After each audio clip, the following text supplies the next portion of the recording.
That's the percentage of hands he's playing.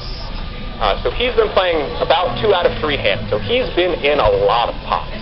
So we know that about this guy. And PR is pre-flop raise. That's how often he's coming in for a raise, or raising at some point in the hand. And that's 45%. So 2/3 of the time, because 45 over 65 is 2/3, roughly, he is making raises. So he's aggressive and he's playing lots of hands. And here we're in this spot where we're facing a big bet on the river. And here are so we've got his river stats. So if you click on the HUD, you're going to get this pop up. There's a bunch of tabs here: tools, pre-flop, flops, and river. Since this is a river spot, I've just got the river tab open. I didn't want to overwhelm you guys yet.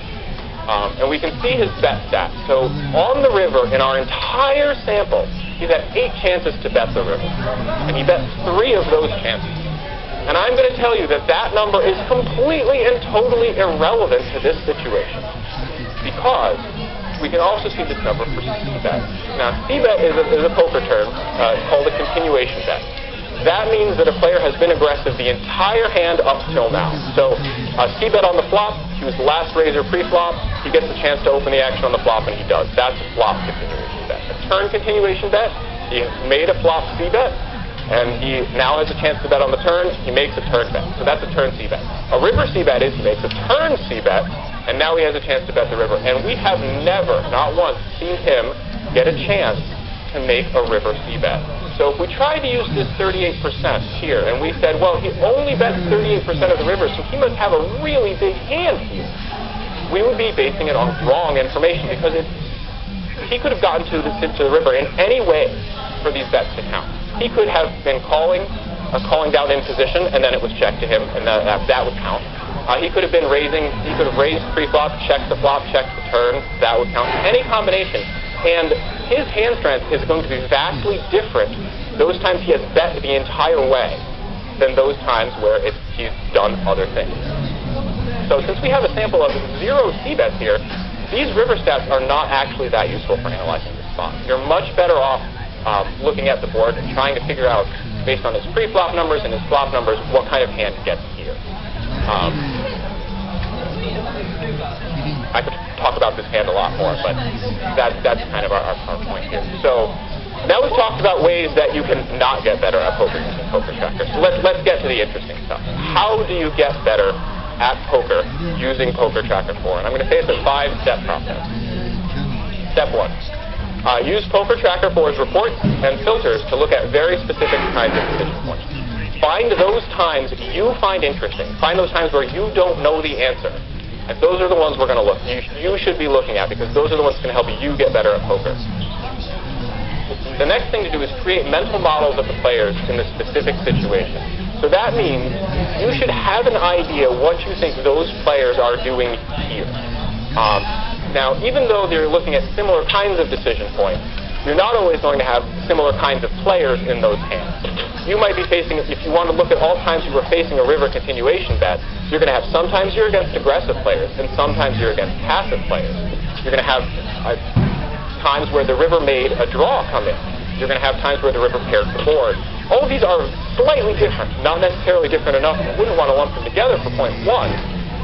But enough that you need to definitely think about the players in this specific situation and try to get an idea, what's this player doing right here? And this is exactly what you would do at a live table when you're sitting across the table from somebody trying to figure out, well, what is going through his mind right now? Then you adjust that model that you've just built based on any relevant statistics that you do happen to have, if you have notes on the player or anything else. If you know that this guy lost a big hand 2 hands ago, and he might be what's called in the poker world steaming. He is really mad, and he is just going to be way more aggressive right now. That's relevant information. If you're sitting in a casino and you know that guy has just finished his 5th beer, and he's slurring his words a little bit, that's relevant information. Anything that you can do to adjust the model that you've built to be more relevant, that's good. Then you evaluate your different decision options. So if you're in a spot where you can let's say you can just either call or fold. You have to think about what kind of hand does he have? What will I win if I make a call here? If I fold, obviously I'm out of the hand.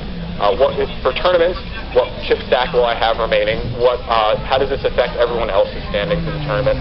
There's a lot of considerations for tournaments that affect especially your pre-flop decisions. And then, once you've done all 4 of these things, go to step 1 and do it again. Continue to do this over and over again every time you have an interesting kind of decision, and you will find that you are able to make better decisions because you understand the different decision points that you're making. So let's talk about how to navigate Poker Tracker 4 a little bit. For those of you who have it installed and have your computer here, feel free to open up Poker Tracker and follow along with me. So what I'm calling a report is any kind of way in which Poker Tracker is showing you data. On the top left here is community, which launches our community page. You can look at our forums, you can download custom stats, all sorts of other fun stuff. Play Poker, this is where you go when you want to actually play. So for those of you who haven't actually done any importing in any of the tournaments yet, when you want to play, you go to Play Poker and you click the Get Hands While Playing button. And view stats here, this is where all of your information is going to be displayed. T is for tournament, which is going to be all you guys are interested in, and we have 4 options: results, statistics, my reports, and graphs. And I'm not going to talk about graphs today at all, just because there really isn't enough time.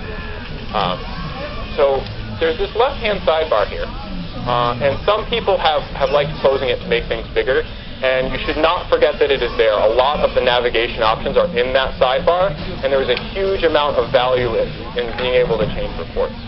So right now we're looking at the overview report. It's got a nice graph. You can change different kinds of graphs. You can show your ROI, your ITM up here. ROI is return on investment. ITM is in the money percentage.